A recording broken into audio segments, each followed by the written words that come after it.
The lush tropical paradise, the clothes, the faces, everything has turned brown and grey. Every day Robivaren digs deeper into the ground in search of tin, one of the most sought after of precious metals now that it's used in every mobile phone.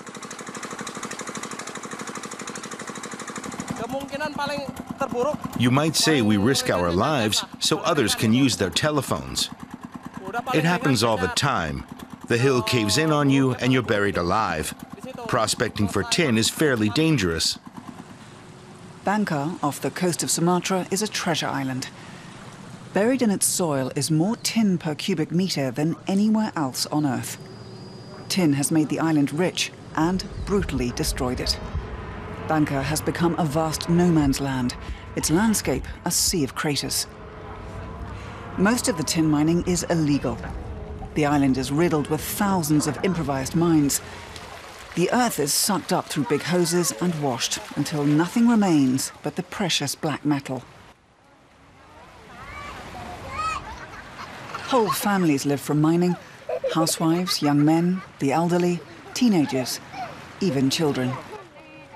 Cynthia is just 12. I come here all the time after school. Working in the mine is fun. The big manufacturers of mobile phones, tablets and other devices make no secret of the fact that they draw tin from Bangka.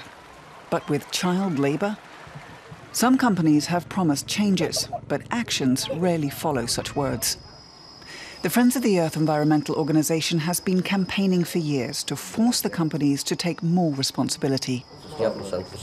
We've appealed to the major electronics concerns over and over to take some action to stop the destruction of nature. But we're not seeing any progress.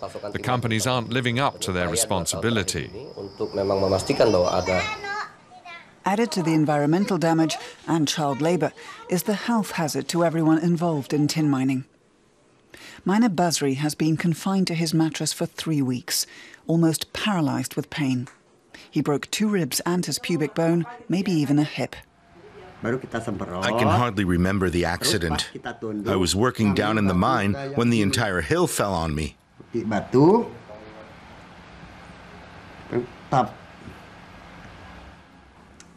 The state would pay for Basri's operation, but he's afraid of the doctors and the hospital.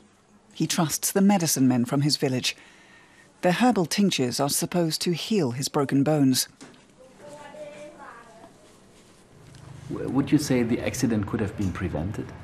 I suppose so. We could have terraced the sides of the pit. That would have made the whole slope more stable. But it would have taken time, and time is money.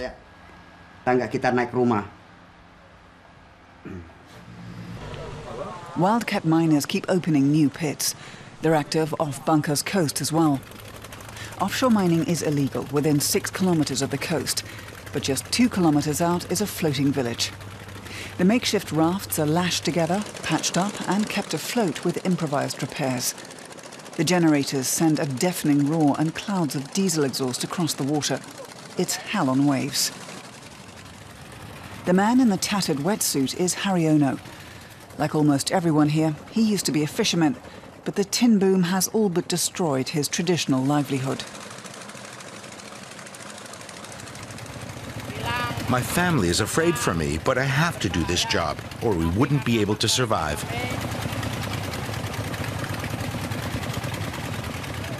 Sometimes a look can speak volumes. At least one casualty is certain: the sea itself. The water is brown from all the sediment churned up.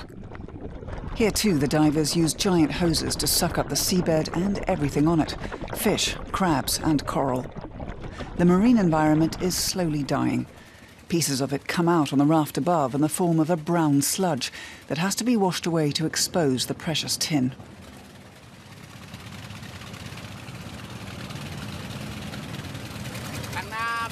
If we don't find anything right away, we go a little farther or just dig deeper. There will always be tin for us to mine.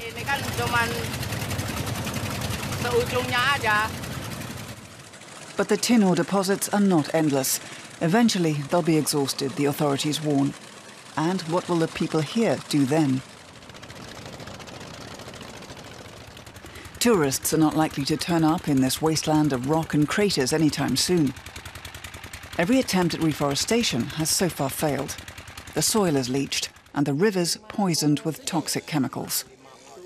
Even Bangka's few conservation areas have been mercilessly stripped of tin ore for the sake of a few rupiah. In the evening, the sacks full of the heavy metal are sold to the traders. This mine owner is satisfied with the day's yield. Her workers have extracted nearly 200 kilos in the last few days. The ships leave Bangka loaded with tin, leaving behind a devastated island. Every day, its people help destroy a little more of their home, their forest and sea life. And for anyone who's ever been to Bangka, the sense of joy at buying a new mobile phone may be ruined as well.